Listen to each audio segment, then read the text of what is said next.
piano, quando já foi todos os meninos ali, roupa, tudo europeu, foi se ganhando um grande glamour na vida social dessas pessoas. Eles tinham festas que, como foi citado já, durava dias e dias essas festas. Essa hegemonia do café, ela deu tanta segurança para a economia brasileira que foi concentrando cada vez mais o poder do império nas mãos do Pedro. Com o fim do império, né, que teve a abolição da escravatura e tudo, com o fim do império deu uma pequena decaída, mas logo se recuperou e se estende até hoje. O Brasil ainda é hegemônico ainda na questão da produção do café. Nesse mesmo período foi onde se veio mais negros para o Brasil. Tanto que muitas fazendas que tinham poucos negros lá para trabalhar, acabou que aumentou muito a vinda dos negros para o Brasil. Também, devido às condições do norte paulista, como em 88 teve a abolição, começou a vir os imigrantes para cá. O norte paulista, ele tinha condições para que os imigrantes viessem, era mais parecido com o que eles tinham na Europa, devido ao frio e tal, mais que eles tinham esse nas terras e tal, eles acabaram indo para o Brasil. Outra coisa que também ajudou a expansão do café foi que o Império financiava muito esses novos, essa nova forma de economia. O Império financiava, dava ajuda, os imigrantes que vinham, eles também financiavam os imigrantes que vinham para cá, davam terra, davam condições para eles se expandirem. Temos perguntas da população para a Jaqueline. Produção, solta o VT aí, por favor. Eu queria assim, porque a produção cafeira foi no norte paulista. Bom, a produção ela se expandiu para o norte paulista devido exatamente porque no Rio de Janeiro a terra foi perdendo toda o rumo foi perdendo e acabaram indo para o norte, se expandindo para o norte paulista, porque lá tinha terra roça, aonde propiciava mais a produção do café. Muito obrigada, Jaqueline. E agora a gente vai conversar com a historiadora, polícia e mulher, Mauri Reis. De onde veio o capital para dar um impulso inicial Tem mais uma pergunta aí. Vamos lá, por uma falha técnica. Por gentileza, solta o VT novamente. Mais uma pergunta, né? É mais uma pergunta para Jaqueline. De onde veio o capital para dar um impulso inicial para começar a produção cafeira no Brasil? O capital, ele veio dos primeiros, dos grandes senhores de engenho. Claro que veio também capital estrangeiro para o país, mas de início foi os grandes senhores de engenho do Nordeste que acabaram passando um pouco do dinheiro e tudo para poder começar a produção no Sul. Então, agora, como eu havia dito anteriormente, a historiadora, polícia e mulher, Mauri Reis, vai explicar para a gente como era empregado nos investimentos estrangeiros no nosso país.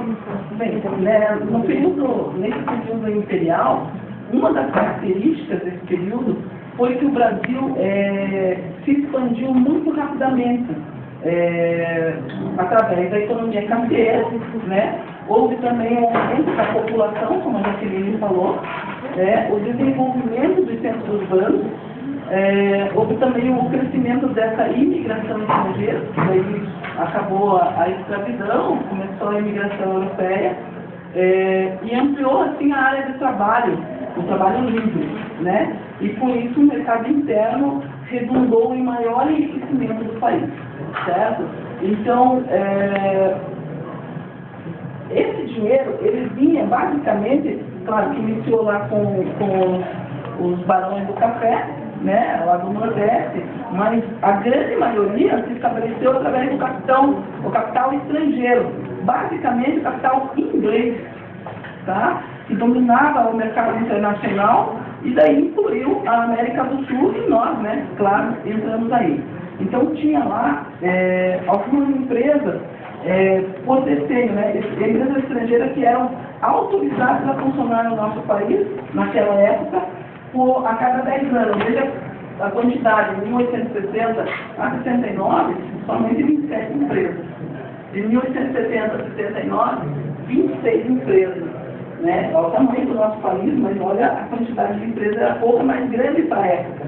E em 1880, já ali na República, olha tanto, 84, veja, em pouco tempo, praticamente se multiplicou. Né? Então, dessas empresas aí, algumas trabalhavam com seguro, 31 eram empresas de seguro, Minas, né, 26 empresas, estradas de ferro ou construção da estrada de ferro, 18, serviços públicos também, 13, bancos tinham 11 e as usinas centrais. Daí, dentro dessas atividades, algumas atividades que também estavam se despontando na época, que era novidade para a época, né? Os armarinhos, olha, em 1844 eu tinha 39. 3 anos depois, olha, 48. Então, havia um desenvolvimento, mas para que ele se desenvolvesse, tinha que ter autorização, né, para se trabalhar. Tá. Continuando aqui. Dessas 137 empresas ali, que 137 são 111 são inglesas, com capital inglês, né? Então, não vinha só capital em termos financeiros. Então, tivemos lá para construir a estrada de ferro, vinha a estrada, vinha o ferro, vinha o engenheiro, né? Vinha os operários, vinha a manutenção. Então, isso também era importado. Né? O grosso da coisa, claro que o trabalho braçal é óbvio, né, que ficava com os brasileiros. Né? Também, para esse desenvolvimento despontar, houve um comércio, além das estradas de ferro, o transporte transatlântico, tanto de importação como exportação, era todo efetuado por companhias de navegação, bancos e empresas de seguro, todos com capital estrangeiro. Tá? É preciso lembrar que muitos desses empreendimentos tinham capital vindo da metrópole. Então, se obtinha através da coleta de fundos de várias fontes. Daí havia os acionistas dessas empresas que operavam aqui, mas eles eram estrangeiros. Tá? Outra coisa que achei interessante citar, né, o comércio interno nos principais centros urbanos também tinha esse domínio estrangeiro. Estabelecendo aqui uma divisão de trabalho onde os ingleses eram os atacadistas nas suas lojas, nas fazendas, de ferragem, de vidro e louças. Os franceses eram os vendedores de artigos femininos, óbvio, né? Então vinham as joias, os perfumes, os calçados, né? E os portugueses, o negócio do varejo, né? Os armazéns, os tecidos molhados, os cois, né? Em 1844, na Guanabara, existiam 3.501 estabelecimentos comerciais licenciados, tá? Desses 3.500, 2.417 eram pertencentes aos brasileiros ou aos naturalizados.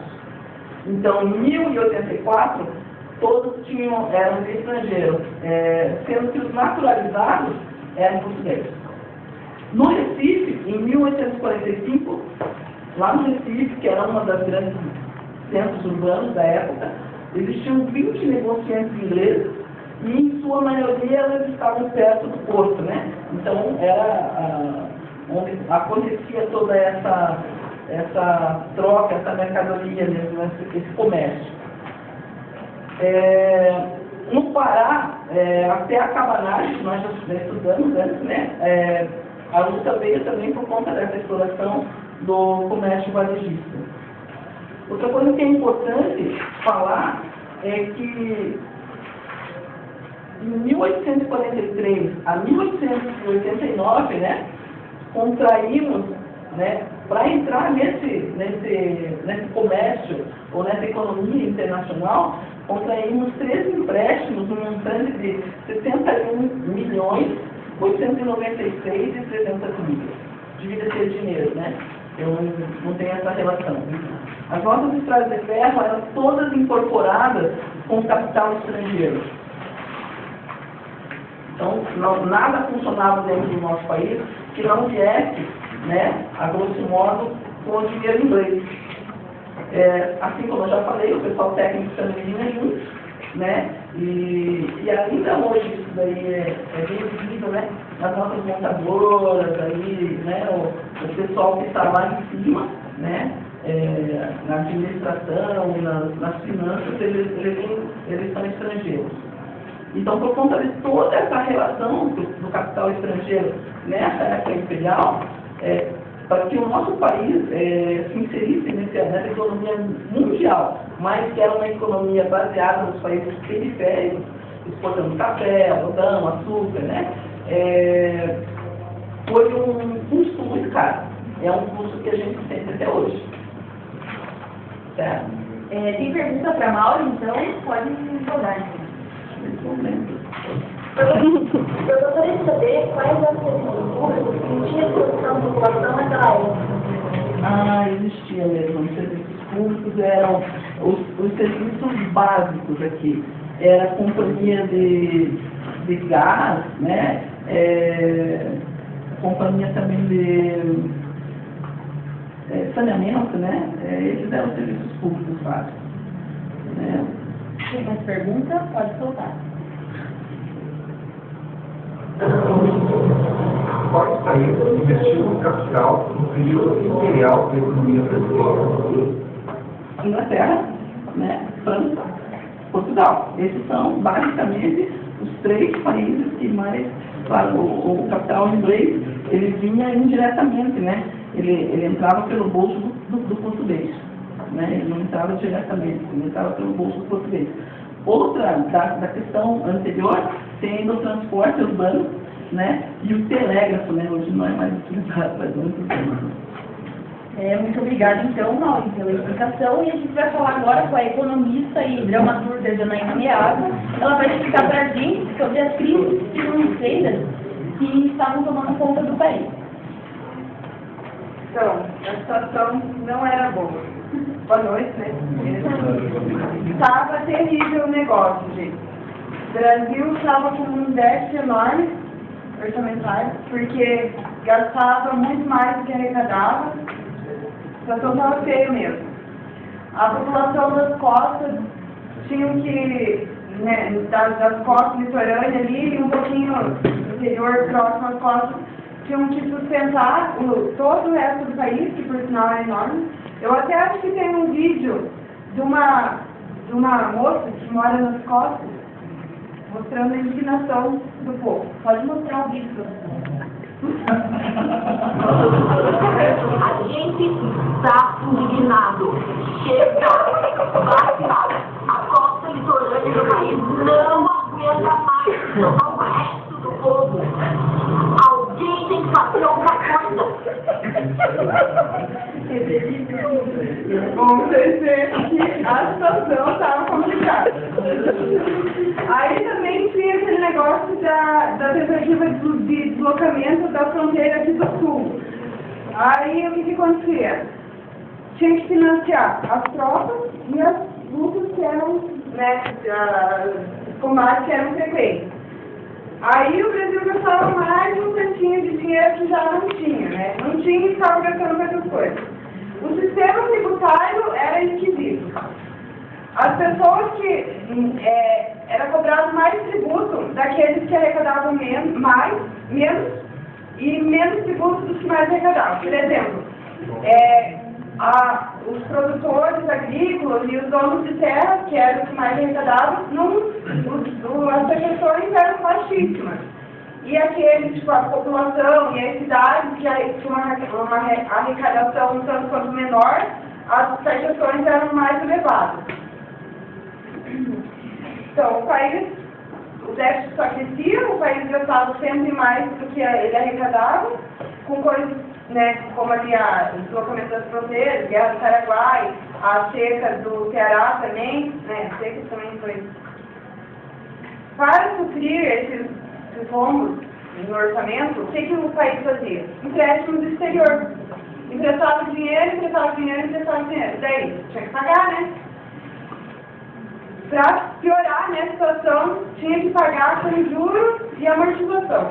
O dinheiro, né, já emprestava um monte, ele tinha que pagar e pagar mais do que recebia, estava feio o negócio mesmo. Também havia o pagamento dos investimentos feitos aqui pela diplomacia.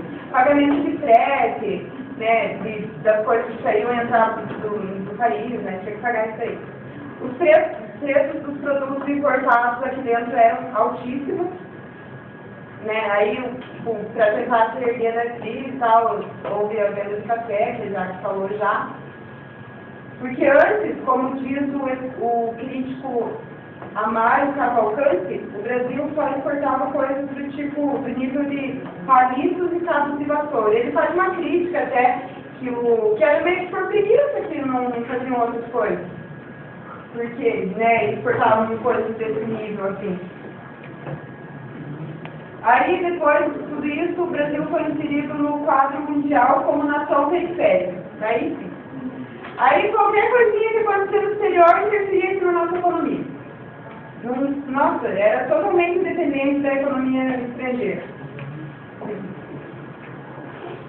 Houve várias crises, né, nesse período. Na verdade, foram períodos de crise, né. Várias falências, inúmeras falências, que eram sempre de consequências do quê? Do que acontecia no exterior, né. Qualquer coisinha que acontecia lá fora, estava falindo empresa aqui dentro do país. Porque baixava a exportação. E cada vez o país ficava mais vulnerável, economia frágil, né? Economia totalmente fragilizada, mais vulnerável e mais dependente dos países estrangeiros. Acho que tem um vídeo, né, Rei? De uma senhora indignada com a questão também. A minha indignação chega, o Brasil precisa da sua independência e deve parar de ficar gastando dinheiro dos demais países. Chega, independência.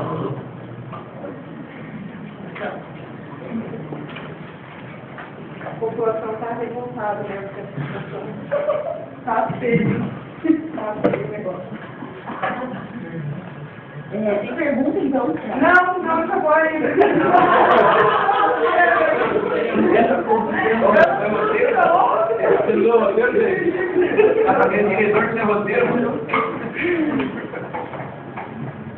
Então, fazia empréstimos a turistas, né? Como vocês viram, que a comida totalmente indignada. E as despesas das finanças, e daí ficava dependente das finanças exteriores e da política internacional. Aí também tinha outra questão. Todo mundo se metia aqui, na economia nossa. Todo mundo ali queria dar um palpite, gente que não tinha nada a ver, de outros países, principalmente europeus, nem sabia o que estava acontecendo, tipo, não era a realidade deles. A realidade do nosso país era uma, deles era outra. E ficava dando palpite de como que a gente tinha que reagir, fazer para sair daqui. Vozes como a do senhor Visconde de Ouro Preto sugeriam um sistema protecionista, como era nos Estados Unidos, não era ouvido. E esse período foi marcado, né, pelo assim. Agora, Não pode rodar a pergunta. Estamos com o tempo esgotado, mas pode rodar a pergunta. Não? Sim. Eu gostaria de saber qual é a característica marcante da situação financeira do Brasil no Império. então, a situação, a característica marcante é realmente a crise. Esse déficit, os empréstimos que eram realizados do exterior, essa situação do Brasil arrecadar bem menos do que gastava. Era a situação, a crise. Muito obrigada, então, Janaína. A gente vai falar agora com um pós-doutorado em economia, João Antônio Vieira, Cerqueira de Melo Rego Filho de Oliveira, Alcino, mais conhecido como João do Suco. E também o Marco Antônio vai explicar para a gente como foi a industrialização da nossa pátria amada, idolatrada e tal. Bom, pessoal, boa noite. Boa noite. Na realidade, durante o Primeiro Império, não houve nenhum esforço da industrialização no Brasil. Por conta das pressões políticas, permanecemos com o livre câmbio até 1844. Esse livre câmbio causou uma desigualdade aqui dentro do país. O que seria o câmbio? O câmbio seria uma taxa que é cobrada sobre os produtos que vêm de fora. Como aqui a gente, até 1844, por causa das pressões políticas, para o livre câmbio, os produtos que vinham de fora, principalmente da Inglaterra, criavam uma desigualdade com os produtos que aqui eram feitos. A gente importava quase de tudo, desde manufaturados, peixes, gêneros alimentícios, farinha de trigo, bebidas, a gente importava praticamente de tudo. Os países dos quais a gente importava, os principais países dos quais a gente importava eram Inglaterra, França, Estados Unidos e Portugal. Como podemos ver, o livre-cambismo era o principal fator pela falta de condições para a industrialização. Os Estados Unidos, por exemplo, desde cedo eles perceberam isso. Eles praticavam uma taxa X de câmbio, como eles mesmos diziam, em defesa da indústria nascente. Eles praticavam o protecionismo com direitos aos familiares que chegava até 25%. Essa é uma das razões da situação no Brasil. Entre nós, então segurava uma tarifa de 15% nesse período. Porém, em 1843, terminava o acordo com a Inglaterra. Na mesma solicitou a colocação do acordo e obteve somente por mais um ano. Talvez, para fazer uma pressão sobre nós, o Império Britânico criou um imposto de 63 shillings nas suas alfândegas sobre o açúcar importado do Brasil. Ao passo que as outras procedências pagariam 43 shillings. Essa era uma grande desigualdade para o nosso comércio exterior. Por isso, para muitos, se explica a criação da tarifa Alves Branco, em 1844. Alves Branco era um ministro, então, o ministro da Fazenda. Uma espécie, isso foi usado como uma espécie de represária à atitude inglesa. Dessa forma, essa tarifa taxava 2.919 produtos, levando o tributo de alguns fiscal de 5% para 30%, ou até 60%, de acordo com o caso. Os produtos que vinham de fora mais afetados eram as bebidas e os tecidos. Como era de se esperar, houve protestos por parte do comércio importador, que era composto em sua maioria por estrangeiros. Agora, a gente não pode ver essa tarifa Alves Branco como se fosse um protecionismo brasileiro, porque na realidade a gente não tinha indústria para defender. Você pode dizer que, além de ser um contragolpe inglesa lá do imposto de Chile sobre a importação do açúcar, essa tarifa tinha por finalidade aumentar a arrecadação alfandegária e, desse modo, melhorar a situação do tesouro nacional, criando condições para o desenvolvimento da manufatura nacional. Com essa política, Alves Branco pretendia estimular a criação de indústrias nacionais, obrigar a Inglaterra a modificar sua tarifa sobre o açúcar brasileiro, nossa principal base econômica, criar novos mercados de trabalho e aumentar a riqueza do país. A prova do conteúdo industrialista da tarifa Alves Branco é o fato dela ter dado nascimento ao Mauá, o maior homem de negócio daquele tempo. Em consequência desse impulso dessa tarifa Alves Branco pela arrecadação monetária, já em 1850 o Brasil possuía 72 fábricas para a manufatura de chapéus, velas, sabão, cerveja, cigarros, etc. Das quais 50 estavam localizadas na província do Rio de Janeiro, 10 na Bahia, 4 em Pernambuco, 2 no Maranhão e demais espalhados por São Paulo, Rio de Janeiro e Rio Grande do Sul. Essas fábricas, impulsionadas pela tarifa Alves Branco, eram fábricas pequenas, a produção era baixa, usavam poucas máquinas, geralmente importadas. Mas os produtos que elas produziam eram de bom acabamento, virando apenas o local sem intercâmbio com outros províncias, quer dizer, era uma coisa mais exclusiva. Mas a pressão do comércio importador, composto exclusivamente por estrangeiros, o pessoal que importava não gostava muito dessa tarifa, começou a se intensificar com a tarifa Alves Branco, sendo nomeada uma comissão para revê-la em 1849. Seus trabalhos duraram até 1853, sendo revista em 1854 e criada uma outra tarifa um pouco mais amena, a tarifa Souza Franco, que reduzia tarifas específicas para muitas mercadorias e reduzia para 15% o tributo sobre matérias-primas e maquinismo para a indústria. Eu vou passar a palavra agora para Bem, gente, aqui como o Marcos já colocou, o Brasil nessa fase de industrialização, ele passou por vários processos. Processos desde que foram criadas tarifas, tá? Tarifas que também ajudaram no crescimento da industrialização e da produção e até mesmo da exportação dos produtos que até então eram aqui do Brasil.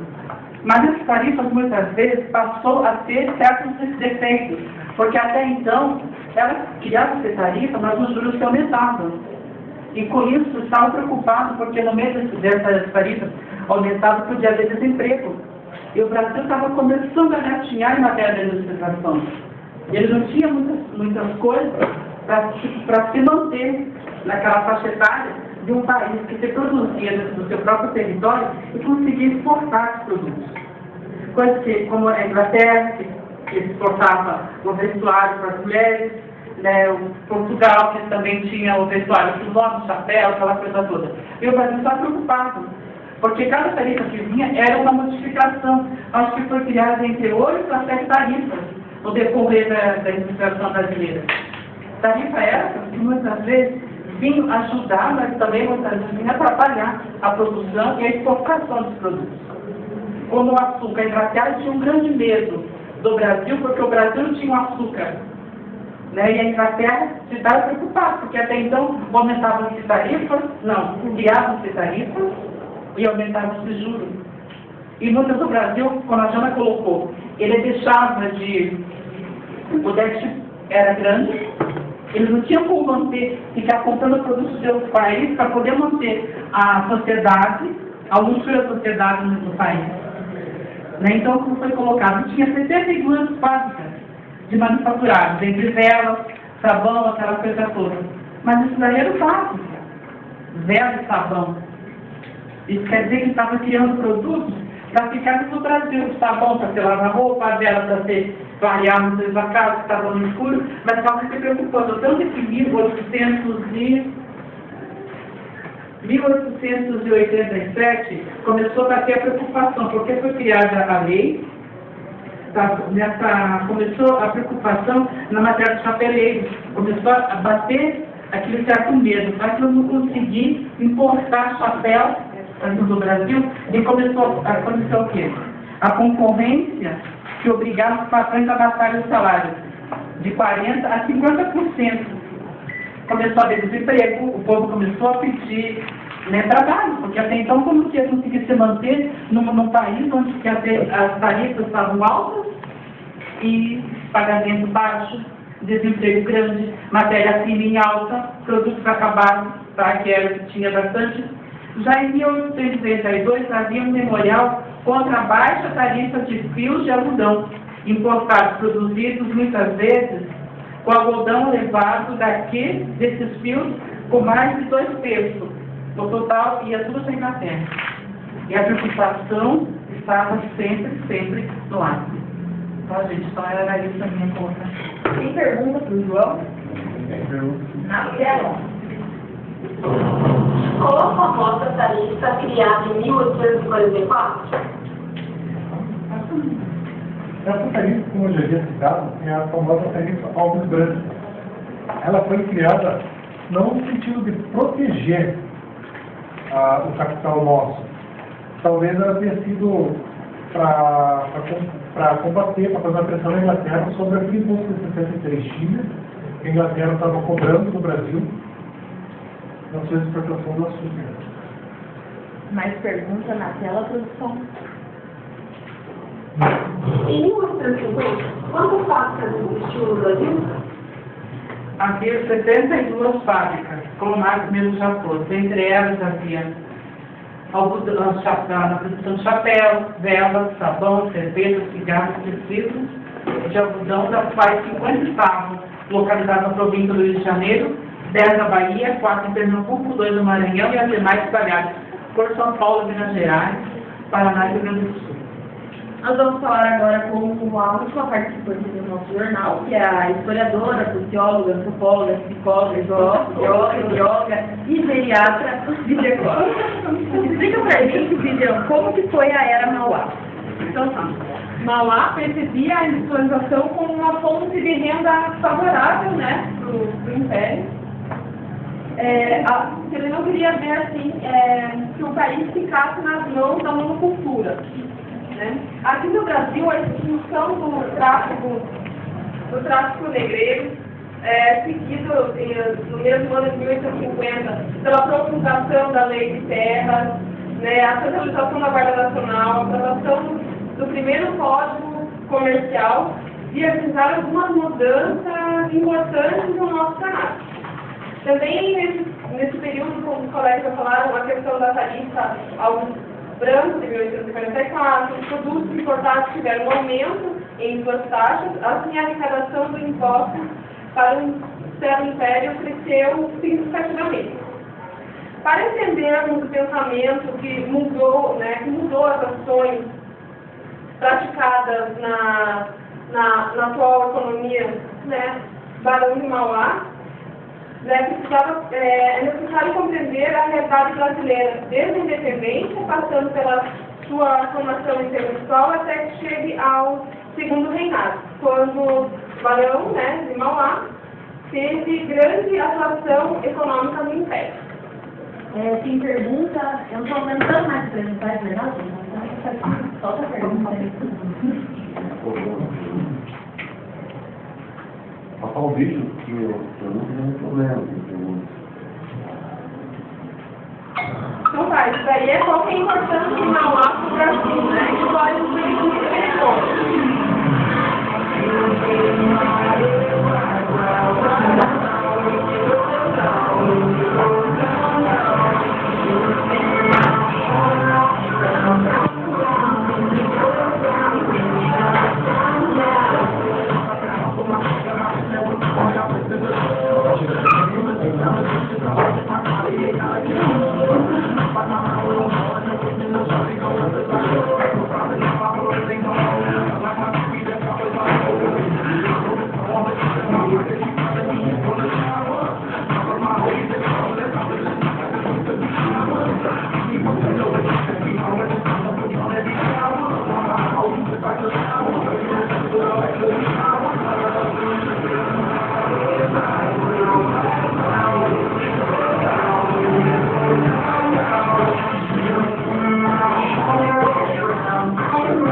como eu tinha falado ali, é que para entender o processo né, da industrialização, né, de Mauá, era preciso entender assim, como que o Estado brasileiro se formou.